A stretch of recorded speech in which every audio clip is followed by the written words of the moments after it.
Hey guys, this is Jay from Hustle Paintball. Today we're going to talk about the Planet Eclipse GSL. Now, the Geo that it's based on has been a huge success for Planet Eclipse ever since it was originally designed. Now, we've done reviews on Geos in the past. You guys have probably seen that. We've done the history of the Geo line before this. So this isn't really going to be about history so much as why the GSL is such a special and unique marker. Some of the things you guys might not know is that there were, in fact, two different body styles that were originally going to come out with the GSL, but we'll get to that later when we get to interview Jack Wood. In fact, the GSL was an integral part of X Factor's win at World Cup. Now, of course, we all know the player makes the gun, but nevertheless, as a longtime fan of X Factor and a longtime fan of Planet Eclipse, well, that's particularly neat to see. Everything that you guys have come to expect from the GSL is, of course, here in force. Both triggers, the outstanding style lines, of course the prestige of owning one of these markers, and the full SL barrel kit, in addition to the e-portal system. It's all here, it's all represented, and it's, of course, over the years, what we've come to expect from Planet Eclipse. The first thing our eagle-eyed viewers might notice is that we're not at our normal range. Well, there's a very good reason for this. Since this is a very special marker, we wanted to give it the best possible chance at, performing well as we know it should. So, as it is, unfortunately, January outside is very cold. So we've kept the marker and the tank warm up until now. We're staying inside, which is out of the cold. Like I said, we just want to give the marker its best possible chance to produce some, good numbers. Now, you guys who are familiar with our testing methodology already know this, but I'll go over it anyway. We use a Ninja tank and a Tech digital gauge. As you guys can see, set to just over 4,500 PSI. This is a Ninja Pro rig. We have it set to 550 PSI output, which both Ninja and Planet Eclipse agrees that is the ideal setting for the SL3 rig to perform at its optimum efficiency. And last but not least, we don't just empty the tank until the gun stops cycling. We're going to keep shooting until our Virtue clock right here reads under 200. That's about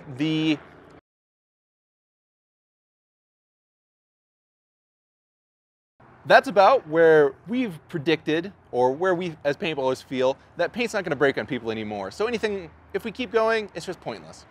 But got our rotor loaded up, Valken Fate. As always, safety first. And despite the fact that you guys can clearly see there is, in fact, a highway here, we're not shooting at the highway. As you can see, we're shooting into a trash can. So we're shooting down. So don't worry about that. Safety fifth, leave my hat off, and let's get to it.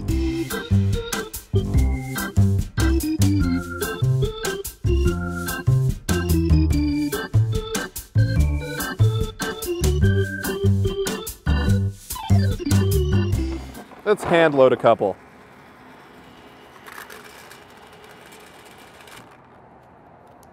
Even turn the rotor off. 207. There it was, 187. Let's count it up and see what the newest member of the Planet Eclipse family has to offer.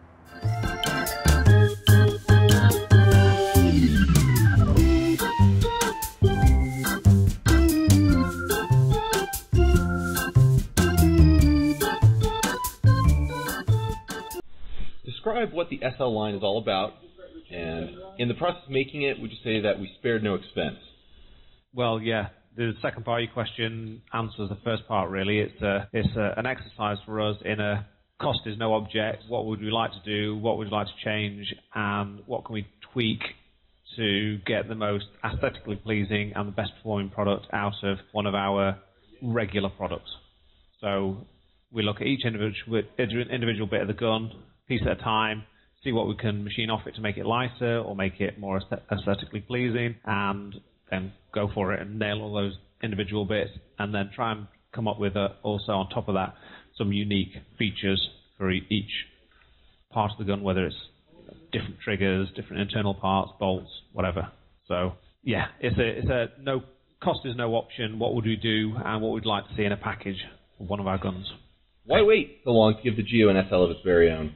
I don't know, really. I suppose it's just a time limitation thing, with always having something else to do and only having limited resources, and it's just never got pushed to the front. The SL Ego line always like stepped up in front, and it gathered such a big following. It was almost impossible not to do an SL Ego, and with only so much time, you can only do so much, and the Ego just always took it. About it really. There was no conscious decision ever to not do it. Just never really got around to it. Never had the available time to do it. I call it clear favoritism. Yeah, probably. Describe the styling choices of the GSL. It's not based on a bird of prey. Liar. It's not. Okay, so here's a little bit of inside information that I don't think anybody else knows outside this building. We were originally going to do 2 different body styles of GSL. We were going to try something different. Rather than just have one SL body style, we actually had 2 on the go, and we were going to run half of one style and half of another. In the end, it didn't work out, and we just ended up picking one of them to run. But we had 2 quite polar opposite styles, if you like. One was internally, and probably would have the names would have followed through to production. One was called Polar, and one was called Solar. So there would be a GSL Solar and a GSL Polar. In the end, we just picked the one you see is a Solar, and hence all the little like starburst things scattered around the body. That's where they came from. It was supposed to be like a solar eclipse, a little starburst shine that you get from the edge of an eclipse. Yeah, normally we just pick bits of cars that we like, as you know. Yeah. But there's definitely nothing car-like on that particular gun. On this GSL. But that's why it's got a little starburst effect all over it. It was actually a bit of a throwback from, we used to have like a little starburst effect on our logo years and years ago, and we just went back and revisited that and tried to modernise it and build it into a style of a gun. Yeah.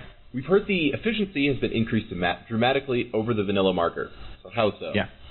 By saving a huge chunk of air in the firing chamber every shot. So rather than emptying the firing chamber down to 0 during each shot, we actually store about 30 psi in the firing chamber. So it drops from about 130 down to 30, and then seals off the firing chamber fully from inlet and outlet, and then it starts to refill the firing chamber after the shot's finished. The GO3 and the 3.1 have a very early version of the system, which saved about 4 to 5 psi in reality, depending on the tune of the gun. But the GSL is a big step forward in that we now have much more control. We have a system that is designed to maximize the amount of air saved per shot without affecting velocity. It's really controllable now, where it wasn't really before. So we can really fine-tune it with the aperture through the tip of the bolt and with the spring pressure, the spring force behind through the tip of the prop shaft and the spring pressure behind the prop shaft. And we can tune that up and down within fractions of a PSI. Much more controllable for us over what we store in the firing chamber each shot. Okay. As a nerd, I find this stuff very interesting. And I know this kind of flies in the face of Planet Eclipse tradition, but why not include like different springs and like a threadable nozzle tip, allow users to fuck up their guns even better? I mean, tune them. It would have been easy to do that, and it's probably something we might visit down the road, but for the first iteration of getting it out and into the field, getting it in people's hands, it's nice to have something that you just know works, rather than something that everybody can just fuck up straight away. Take it out of the box. Oh, my mate says I need to put this blue thing in here. Okay, I put the blue one in, and now my gun doesn't work. Well, why don't you go and put the red one back in that it came with? It's quite hard to explain that, particularly on a new product, and that something that works different to what they're used to. So you have to do baby steps when you're introducing something new and different. And it doesn't mean that we won't do it down the line. It's just that for the first one, we'll just keep it simple. It's a fixed pressure, and something that we've set it at. It just makes it a lot easier for us taking it down the line. Basically, the difference is on the GSL system is that we we monitor the air pressure actually behind the ball. We can balance the back of the sprung-loaded section at the back of the prop shaft is, rather than being balanced on atmospheric air, is actually balanced on the air pressure behind the ball as it's being fired, which which means it becomes the prop shaft becomes much more reactive in moving forwards to seal off the firing chamber and store the tail end air, trap the tail end air. So hence we've now got the long. Seems a bit of a strange configuration, but there's a little hole in the end of the prop shaft tip, goes all the way through the prop shaft and into a sealed area behind the prop shaft where the prop shaft spring is. And basically it senses the pressure in the firing chamber / directly behind the ball, because that's all connected once the bolt's forward, and it takes that pressure to the back of the firing chamber. To the back of the firing chamber and the back of the prop shaft. The return spring, the prop shaft spring, can become dominant much earlier in the cycle and can start pushing the prop shaft forwards to seal off the air inside the firing chamber a lot earlier in the cycle. That's how it works, and because it's actually that reactive, you can tune the PSI that's trapped very, very accurately through how fast you let the air pressure, the air flow through the little hole in the middle of the prop shaft and the spring force behind the prop shaft. It's pretty cool. It's got a lot more adjustability than I thought it would have when we came up with the principle. And in practice, it's actually really finely adjustable. What makes you the most excited about this marker in particular? I think really with me it's always what's coming next. So I've been working on the gun for quite a long time, probably coming on close to a year from starting the project to getting it into production and rolling out into the shelves like it is now. Most of my excitement's already gone. The excitement comes in the developmental stages and making those steps and making the discovery that you can do this and you can do that. This changes that. So the next stage for me now is the excitement of having found that this system works so well, taking it to the next stage and starting to explore what the ultimate potential of the system is. And that's the exciting bit. All right. I mean, obviously, it's exciting to see, open up PB Nation in the morning and see how many posts there's been about how everybody's dead excited to get their gun. That's exciting for me because it means you're doing something right and that people are enthusiastic about the product and want to get it in the hands, they want to go out and shoot it and enjoy it. So that's exciting, but it's in a different way as a developer and somebody trying to make something new and different every day. Then it's always what's over the horizon for me that's the exciting bit. One of the questions that we got from our fans a lot, even though I think I think the answer's obvious, but I want to ask you just in case it's not. But why no carbon fiber tips for the GSL? Because they were the biggest pain in the arse we've ever had, probably of any product in the last 5 years. They look really nice, and we tried to make them a certain way so that aesthetically they looked good, but unfortunately they weren't very reliable in practice. And we have quite a few issues with getting them straight to start with in production, and then coming apart in the field as well. So not wanting to just go down the same route as everybody else and have a plain carbon fiber tube that pushes into a metal sleeve, which would be more robust but doesn't look as nice. You end up with a lot more aluminium on the joiner piece, particularly with our male-to-male rear section of the barrel. I just thought, tell you what, it's just easy to make a aluminium front, make it as light as possible, and we won't have customers complaining that the barrel tips keep falling apart, and we'll save ourselves a load of heartache in the meantime with trying to get the barrels right to start with. So, okay.